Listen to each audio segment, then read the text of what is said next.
لو ما تعرفش خليني اقولك ان في ابحاث وتقارير كتير شغالين عليها في منظمة الصحة العالمية بتقول ان كمان كام سنة، تحديدا سنة 2030، الاكتئاب هيوصل لمرحلة تفاقم فيها خطورة على الجنس البشري بالكامل، لدرجة هيكون الاكتئاب العامل الرئيسي في حالات الوفاة اكتر من اي مسببات تانية.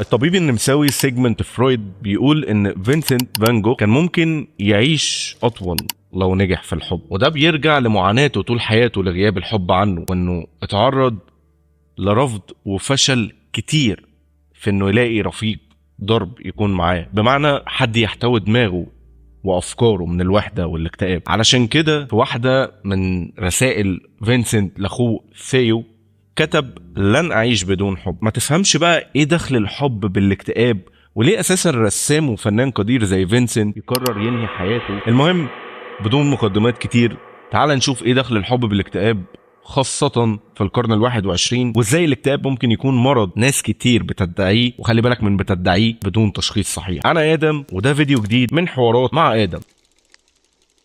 ليه الجحود ده؟ ليه ده؟ طب ما تجرب يا اخي، انت غرمان حاجه؟ انت عندك حاجه تخسرها؟ لا انت خسران كل حاجه.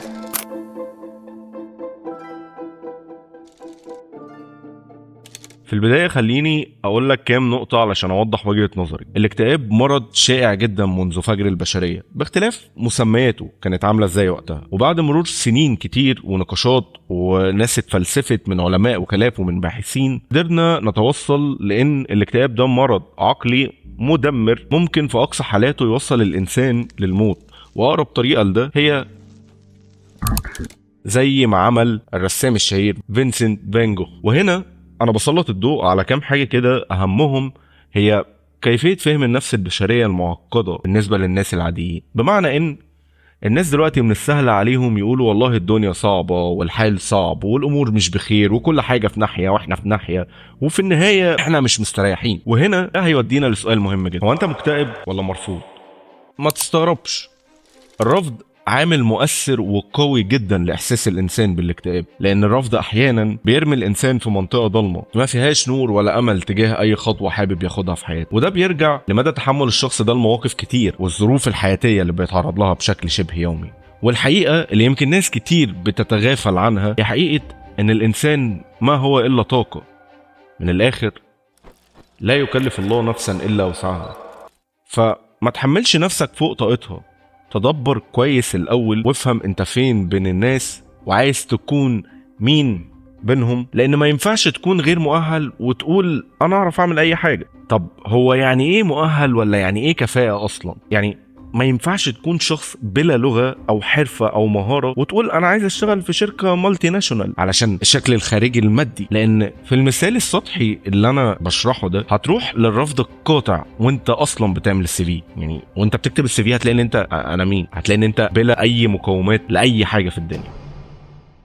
بس خليني أقولك إن اللي بيميز البني آدم عن غيره حاجات كتير، أهمهم حسن الخلق ده من وجهة نظري طبعا، وقدر الوعي واهتمامه الإنساني بالناس اللي حواليه علشان يعرف يتأقلم في بيئة عمل صحية. حتى لو البيئة دي ما كانتش كده، هو بيقدر يفرض نفسه وحياته على البيئة دي، بالإضافة لمهارات وخبرات في مجال أو صناعة معينة بتحدد مستوى البني آدم ده عامل إزاي. وده بالنسبة لي بشوفه ما يضايقش، بالعكس ده المفروض يخلي الإنسان فاهم يعني إيه قيمة الشخص اللي قدامي او الشخص اللي في حياتي او مين الناس اللي انا بقضي معاهم وقتي، وقيس على ده كل حاجة حواليك. واعتقد وقتها هتفهم انت ليه ممكن تبقى مرفوض من شخص او من شركة، يعني مش مؤهل او يمكن شخص لا يمتلك الكفاءة. لانك لو ما فهمتش دايركت هتروح لاسهل الحلول في الزمن اللي احنا فيه ده، وهو تعليق مشاكلك على شماعة الامراض النفسية وتفتح اقرب درج ليك تنقي منه اقرب مسمى يتناسب طرديا مع حالتك النفسيه. ليه؟ لإلقاء اللوم على المجتمع والناس، في حين ان المجتمع والناس غير مهتمين بالمره، بالاضافه لاسباب تانية ممكن تؤدي الى الاكتئاب زي الانعزال عن الناس او الدخول في دايره الوحده بسبب مشاكل مع الناس اللي حواليك بجميع اشكالها. وده جزء انا اتكلمت عنه باستفاضه شويه في الفيديو اللي فات. لو حابب ترجع تشوفه هيظهر لك دلوقتي في الاي اللي فوق، او هسيب لك اللينك في الديسكريبشن. ايا كان مهم تشوفه لانه هيفرق معاك في الفيديو ده والفيديو الجاي ان شاء الله.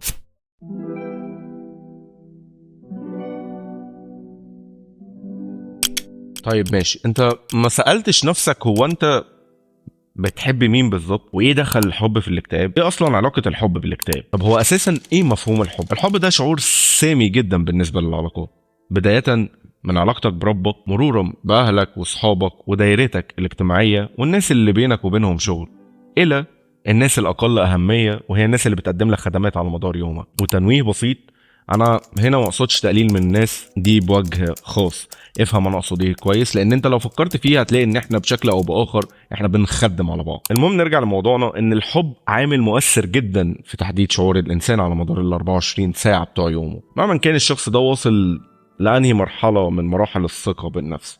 فهو الشخص ده مهما كان ثقته بنفسه عامله ازاي، هو ممكن من كلمه يقلبها مناحه ويكتئب اسبوع في البيت، يوصل فيها لمرحله خطر جدا. علشان كده التنمر ياما بهدل الناس ودمر حياتهم.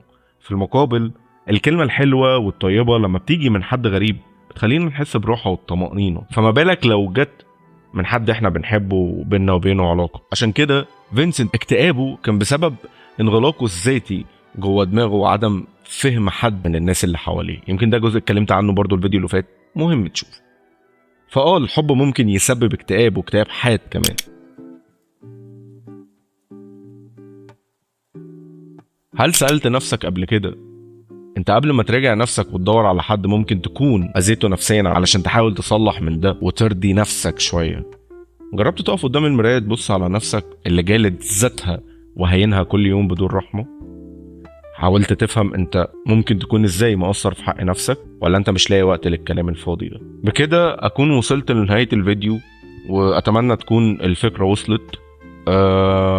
استنوا الفيديو الجاي، هتكلم باستفاضة عن الأسئلة اللي أنا سألتها في الآخر دي. أسيبكم وأشوفكم الفيديو الجاي.